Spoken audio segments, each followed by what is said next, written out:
All right, Shalom, Akim, Shalom, Shalom.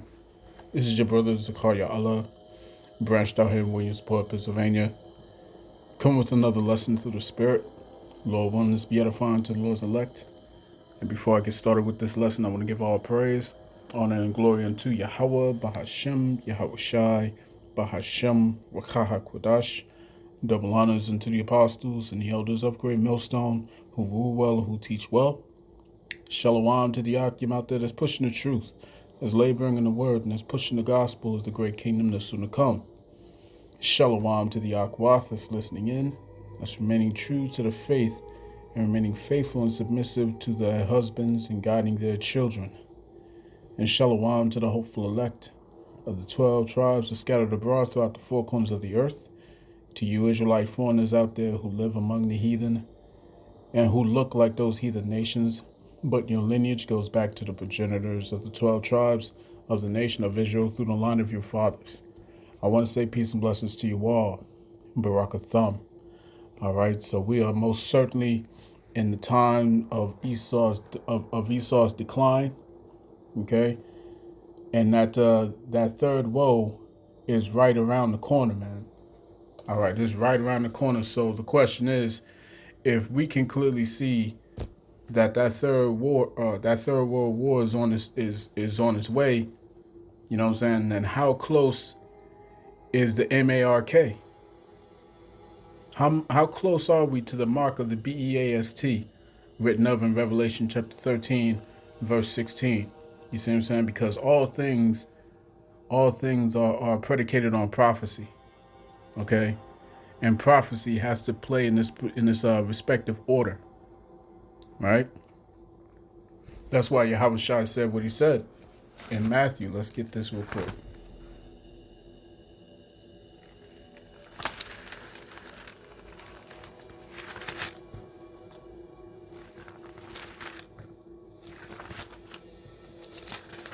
All right, this is Matthew chapter 24. All right, in verse 6, it says, "And ye shall hear of wars and rumors of wars. See that ye be not troubled, for all these things must come to pass, but the end is not yet." Okay, so we can clearly see the rumors of wars. We can clearly see that the escalation is taking place. All right, but keep in mind, that's not the end.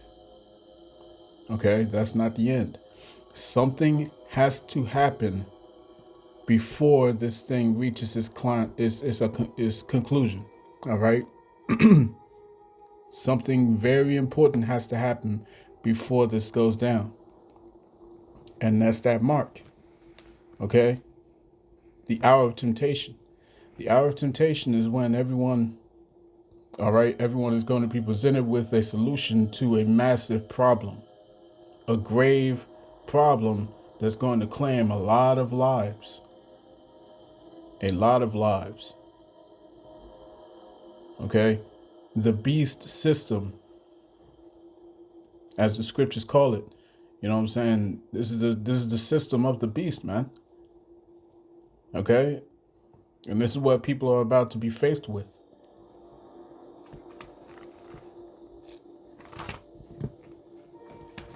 Let's get this in Revelation chapter 3 and verse 10.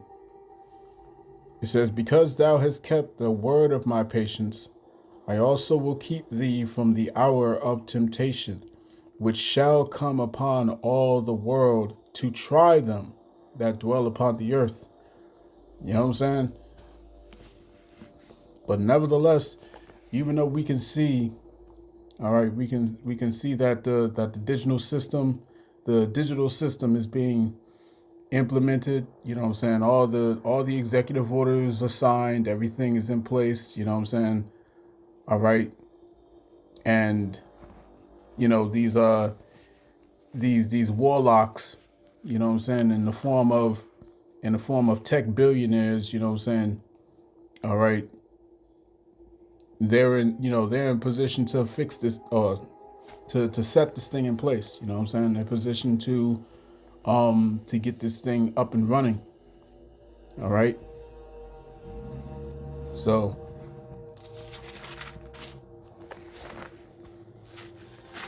with that said, let me get this in the book of Revelation, chapter 11. All right? Because even though it's not by and by, you know what I'm saying, we still have to sound the alarm, okay, that this thing is about to move fast, okay? And at a time, all right, at a time when America is losing its closest allies. You know what I'm saying? This is Revelation 11, verse 14. It says, the second woe is past, and behold, the third woe cometh quickly. So let's listen to this video. It's a 10-minute video, you know what I'm saying? And I'm going to try not to interrupt. So bear with me.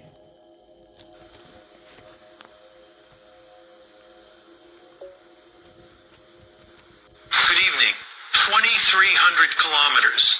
That is the distance between northern Venezuela and Miami. Flight time for a modern cruise missile at subsonic speed, 11 minutes. Flight time for a ballistic missile on a depressed trajectory, 7 minutes. These numbers did not matter last week. These numbers were theoretical, academic, the kind of calculations defense analysts run during peacetime exercises and then file away because the scenarios seem too improbable to warrant serious planning. But those numbers matter now, because Russia just positioned systems in Venezuela that turn theoretical into operational. And major American cities just entered a threat envelope they have not faced since the Cold War. The discovery began with routine satellite surveillance, overhead imagery of Venezuelan military installations, standard monitoring that intelligence agencies conduct constantly across regions of interest. One image showed cargo on an airstrip outside Caracas, large, rectangular, covered partially with tarps. Analysts flagged it for standard processing. Initial assessment suggested industrial equipment. Venezuela receives shipments constantly. Most are mundane. But this particular configuration did not match known patterns for commercial cargo. The dimensions were wrong. The thermal signature suggested climate-controlled transport, and the security perimeter around the cargo was inconsistent with civilian logistics. Enhanced imaging revealed more. When analysts zoomed in, when they applied spectral filtering, when they cross-referenced the shape against databases of military hardware, the identification was unmistakable. Russian missile launcher components, not old Soviet-era systems, not obsolete hardware being dumped on a desperate ally. Modern platforms, the same systems Russia deploys in Europe, the same systems capable of carrying multiple warhead types, the same systems designed for rapid deployment, concealment, and operation in hostile electromagnetic environments. The first image alone was alarming, but satellite passes 6 hours later confirmed something worse. The components were no longer separate. They were assembled. Russian technicians, identified through subsequent intelligence gathering, were conducting systems checks. Venezuelan military personnel were present but appeared to be observing, not operating. This was not a training scenario. This was not Venezuela receiving weapons it would control. This was Russian military infrastructure being established on Venezuelan soil, with Caracas providing territory, security, and political cover. Inside the Pentagon, reaction was immediate. Northern Command, responsible for Homeland Defense, elevated monitoring protocols. Intelligence agencies began emergency reconstruction of how these systems arrived without triggering earlier alerts. Naval assets in the Caribbean received new tasking orders, and classified briefings moved up the chain to National Security Council level within hours. Because the implications of Russian missiles in Venezuela extend far beyond the immediate military threat. They represent a fundamental fundamental shift in hemispheric security that undermines assumptions American defense planning has rested on for generations. The Western Hemisphere has been considered American strategic space since the Monroe Doctrine. Not through formal empire, but through overwhelming power projection capability that made challenging U.S. dominance in the region unthinkable for any rival. Russia could not sustain military presence here. China lacked the reach. No power could contest American control of approaches to U.S. territory. That assumption just collapsed. All right. So you can listen to the rest of this. All right. The video is simply Listen Up from Arrows of Indignation 144. Okay. Subscribe to that channel and be up to date to current events. All right. And we at that time, man. So let's get one article that I wanted to jump into.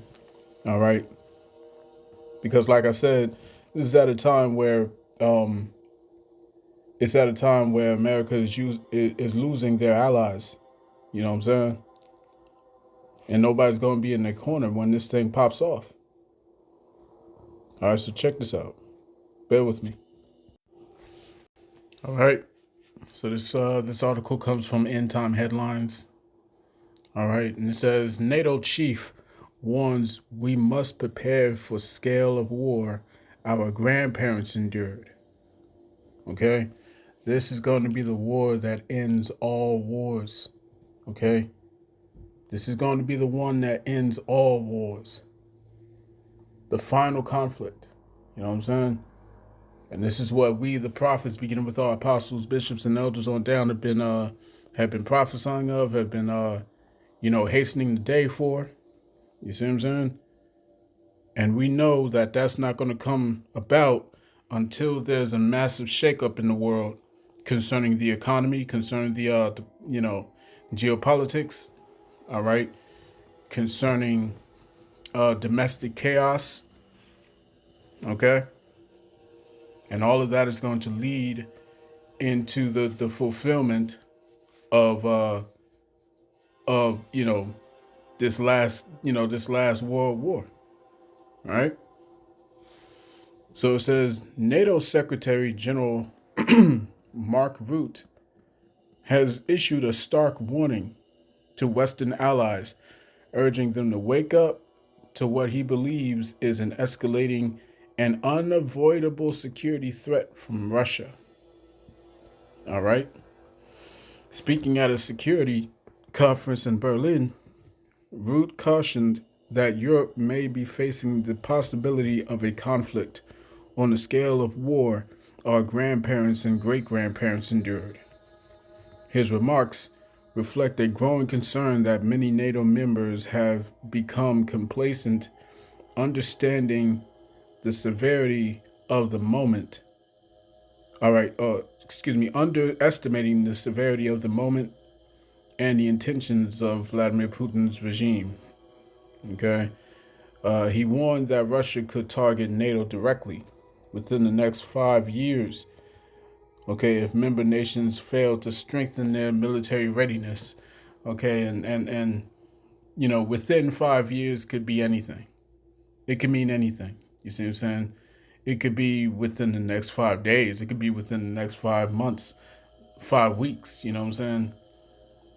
All right, that's just something that they put out there to give themselves wiggle room, and there's no wiggle room here, man. All right, these elites want that.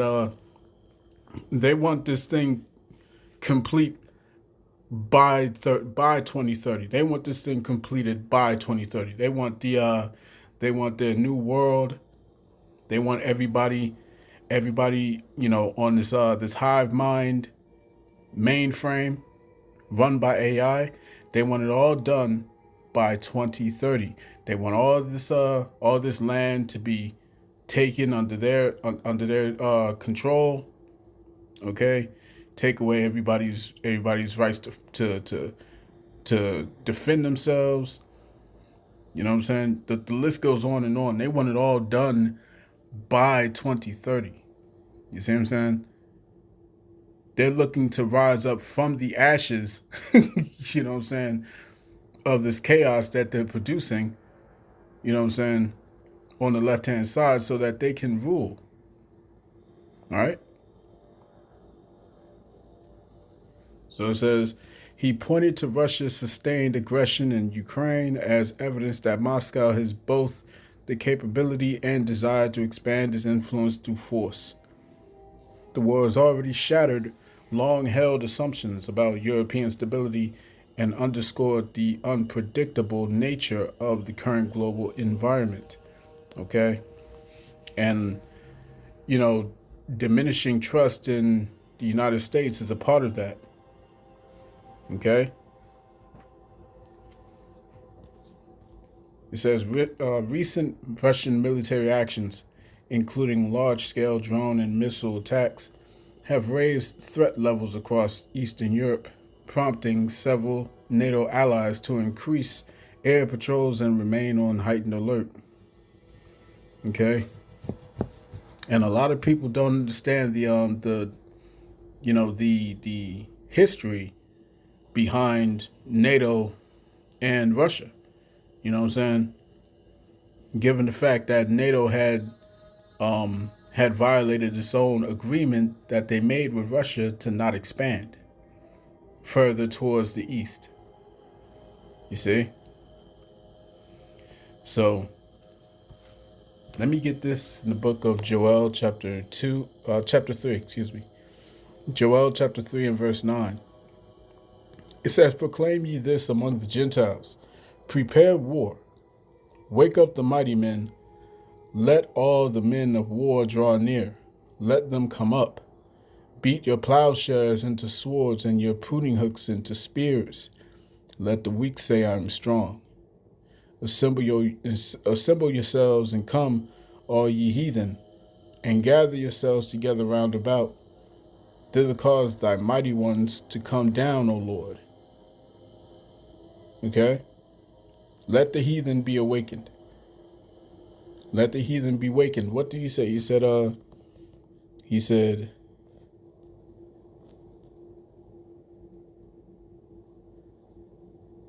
let me see.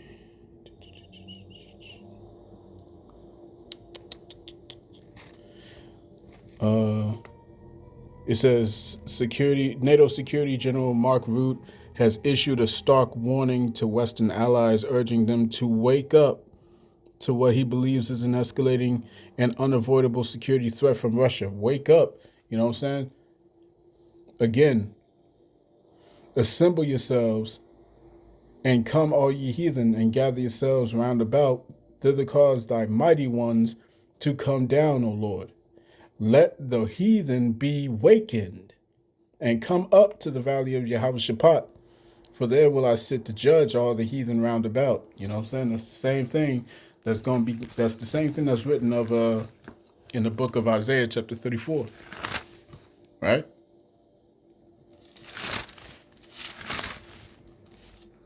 Isaiah 34 and 1. Come near, ye nations. Come near, ye nations, to hear, and hearken, ye people. Let the earth hear, and all that is therein, the world, and all things that come forth of it. For the indignation of the Lord is upon all nations, and his fury upon all their armies. He hath utterly destroyed them. He hath delivered them to the slaughter. Their slain also shall be cast out, and their stink shall come up out of their carcasses, and the mountains shall be melted with their blood, man. I'll tell you right now, they about to bring that draft. And those who go in that draft, you know what I'm saying, and are sent over there, you're not coming back. You're not coming back. Okay? And let's say you're forced in there, you know what I'm saying, and you're of the elect. The Lord's going to take care of you. All right, the Lord's going to take care of you. You see what I'm saying? Like I believe that there will be some I believe that there will be some elect, you know what I'm saying, that's gonna be beamed up on that battlefield. You know what I'm saying? I believe that. All right, because I believe that there's some Jakes. If there's a draft, and some members of the hopeful elect, you know what I'm saying, get sent over there. You know what I'm saying, and Yahweh Shai returns. I believe that the elect, they're just gonna get right in order. You know what I'm saying? They're gonna get right in order. They're gonna be praising the Lord. You know what I'm saying? All right. Get down on the knee. You know what I'm saying? Give homage. All right. Hey, that's what I would do. That's what I would do. But yeah. So let's see. Verse 4 says, "And all the hosts of heaven shall be dissolved, and the heavens shall be rolled together as a scroll." That's going into that mushroom cloud of nuclear weaponry. See? And it reads, "And all their hosts shall fall down as the leaf falleth off from the vine, and as a falling fig from the fig tree. For my sword shall be bathed in heaven. Behold, it shall come down upon Idumea." Idumea. What is Idumea? Idumea is the Greek way of saying Edom. All right? And if you've been listening long enough, you know who the Edomites are. So it says, "For my sword shall be bathed in heaven. Behold, it shall come down upon Idumea, and upon the people of my curse to judgment." All right? The sword of the Lord is filled with blood. It is made fat with fatness, and with the blood of lambs and goats, with the fat of the kidneys of rams. For the Lord Yahweh hath the sacrifice in Basra. What is Basra? Basra is the capital city of Mount Seir. You see? And I brought this out yesterday. Mount Seir is known today as Petra, Jordan. Okay? It says, "And with the blood of lambs and goats, and the fat of kidneys of rams, for the Lord hath a sacrifice in Basra, and a great slaughter in the land of Idumea." Right? So it's only gonna end one way for these Edomites, man. You know what I'm saying? NATO's not gonna come on top. America's not gonna come on top. You know what I'm saying? China, Russia, none of these jokers are gonna come up on top, man. All right. The Heavenly Father is gonna send His Son to subdue all the kingdoms, all the nations. Right? Scriptures say that every knee shall bow and every tongue shall confess. All right. So it's gonna be a bloodbath real soon.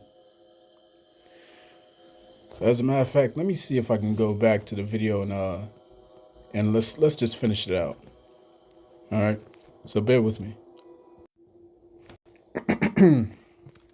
All right. Made challenging U.S. dominance in the region unthinkable for any rival. Russia could not sustain military presence here. China lacked the reach.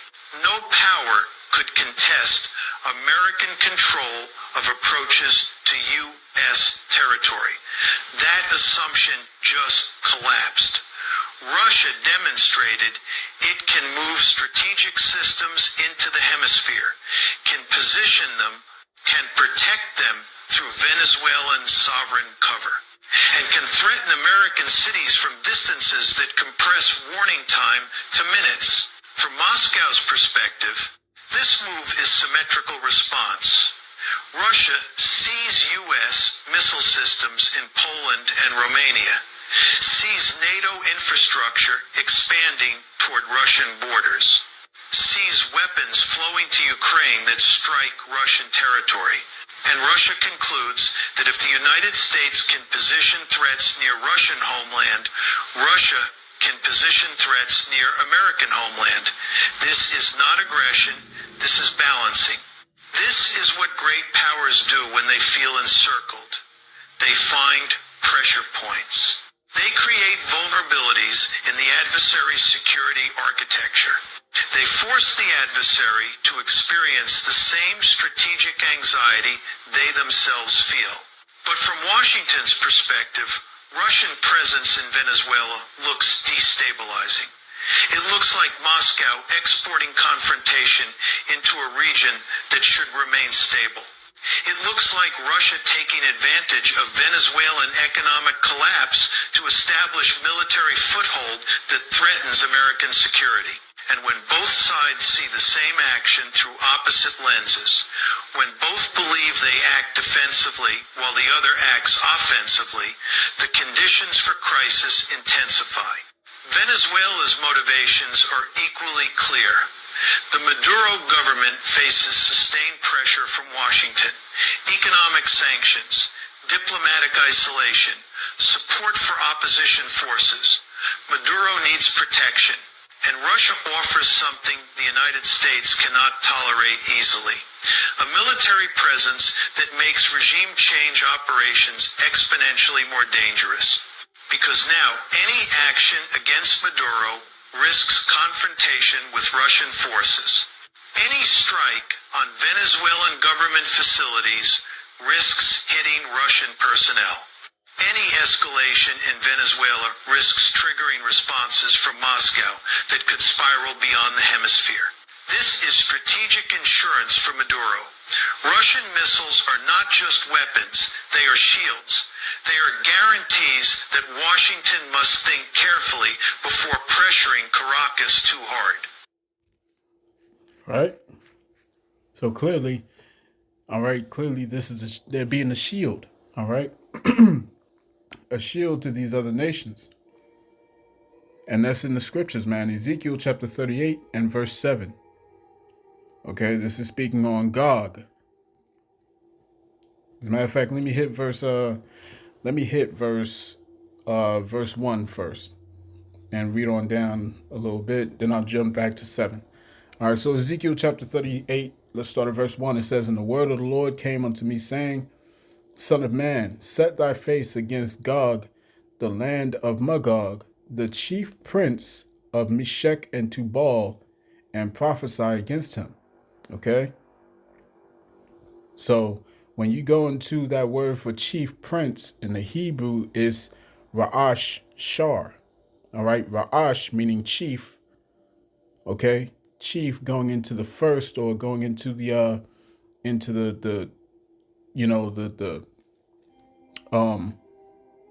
I guess what's the word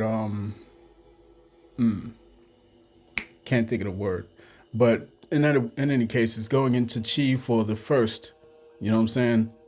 All right, somewhat like a leader. Okay, so Ra'ash Shar, chief prince. Shar means prince. Ra'ash Shar. That's where you get Russia. Chief prince. Okay, son of man, set thy face against Gog and Magog, the land of Magog, the chief prince of Meshech and Tubal, and prophesy against him. And say, Thus saith the Lord power, Behold, I am against thee, O Gog, the chief prince, all right, Russia, Ra'ashar, of Meshech and Tubal. And I will turn thee back and put hooks into thy jaws, and I will bring thee forth and all thine army, horses and horsemen, all of them clothed with all sorts of armor. All right. Even a great company with bucklers and shields, all of them handling swords.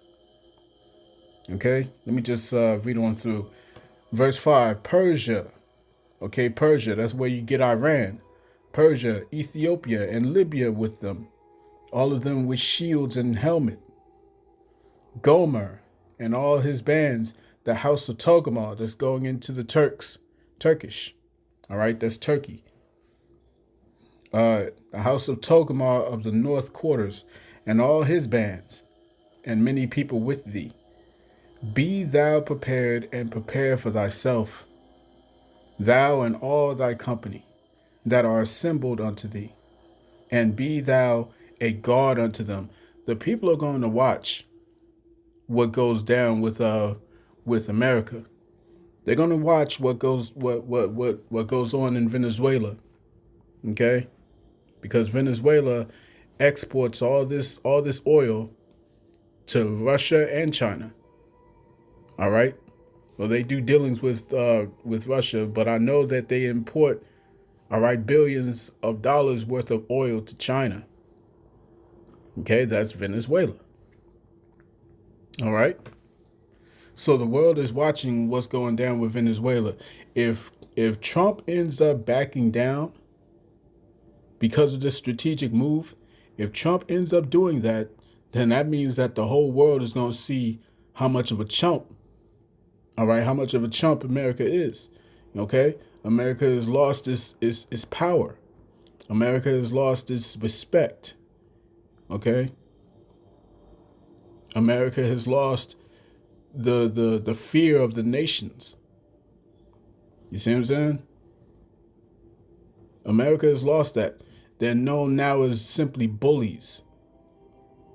That's all they are, just bullies. And everyone is looking at them saying, "Hey, you can you can go and you can simply jump on a small country, but what happens when it's somebody your own size?" You know what I'm saying? And we've been watching as Trump has backed down from a lot of all that tough talk, you know what I'm saying, with many of these, conflicts that he's been having with the big boys. I'm talking about with China and Russia. You see?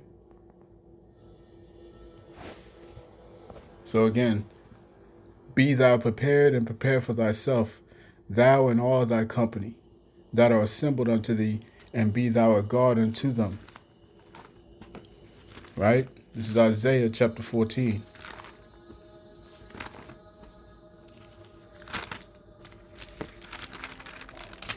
Okay, Isaiah chapter 14 and verse 9, it says, "Hell from beneath is moved for thee to meet thee at thy coming. It stirreth up the dead for thee, even all the chief ones of the earth." Okay? "And it hath raised up from their thrones all the kings of the nations." Okay? So it says, all they shall speak and say unto thee, "Art thou also become weak as we? Art thou become like unto us?" Okay? They're looking at America differently now. You know what I'm saying? Like you all big when you're taking down a small country, when you're taking down a country that doesn't have nukes. You see? But now you got somebody who has nukes, and he's joining forces with this this country that you deem as being weak, right? So let's continue. And Maduro paid for that insurance by providing Russia something equally valuable: geographic access, launch positions, surveillance sites, logistics support, and political legitimacy through sovereign invitation that complicates any American response. The systems themselves represent serious capability.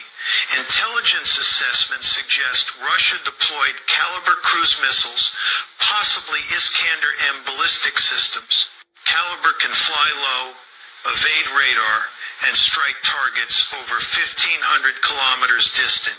Iskander-M provides shorter range but higher speed and maneuvering capability that defeats certain missile defenses. Both systems are dual capable. Both can carry conventional or nuclear warheads.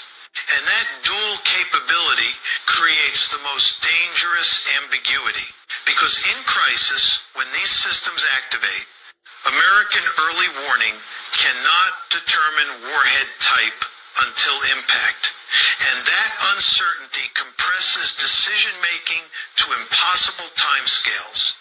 Range calculations show that southeastern United States, Gulf Coast installations, Caribbean territories all fall within coverage.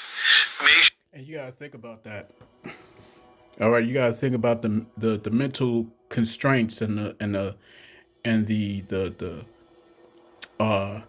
you got to think about, the what's it, like he said, the decision making. You know what I'm saying? You can't make decisions, all right, at a timely pace, because at a range that close, you're literally looking at no more than 11 minutes or 7 minutes. You know what I'm saying?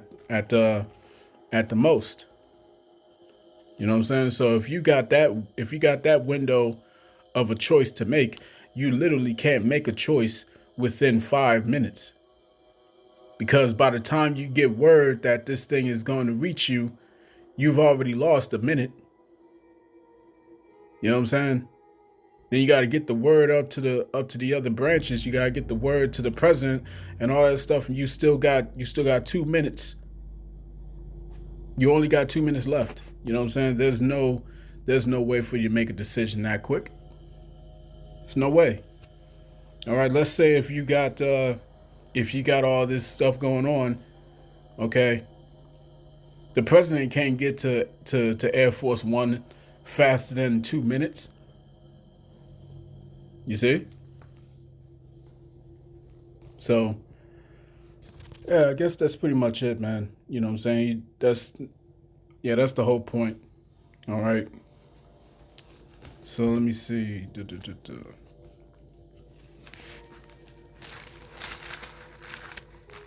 Let me go to Jeremiah chapter 50 and I'll close it.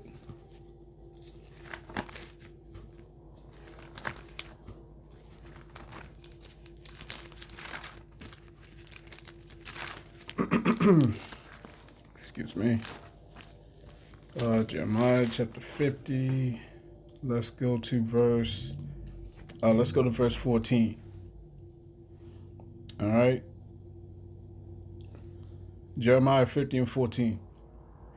It says, put yourselves in array against Babylon round about, all ye that bend the bow. Shoot at her. Spare no arrows, for she hath sinned against the Lord. You see what I'm saying? So all these nations are going to aim their cannons and their arrows, you know what I'm saying, their nukes towards America.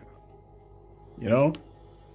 And like I said, with such a small window of decision making, you can't determine if this particular missile or ballistic whatever, you know what I'm saying, you don't know if it holds conventional warheads, excuse me, conventional warheads or nuclear warheads. You know, there's no way to tell that. So what threat level do we establish this? You know what I'm saying? So think about that level of strain on the mind. Right? So that's pretty much it, man. I'm going to cut that there. I pray this lesson was edifying to the elect of the nation of Israel. This has been your brother Zakar Allah, branched out here in Williamsport, Pennsylvania. Haven't come with another lesson, and I pray it was edifying to the elect. All right, so in closing, I want to give all praise, honor, and glory to Yahweh, Bahashem, Yahweh Shai, Bahashem, Vakar double honors into the apostles and the elders of Great Millstone who rule well and who teach well. Peace and blessings to the hopeful elect. Shalom.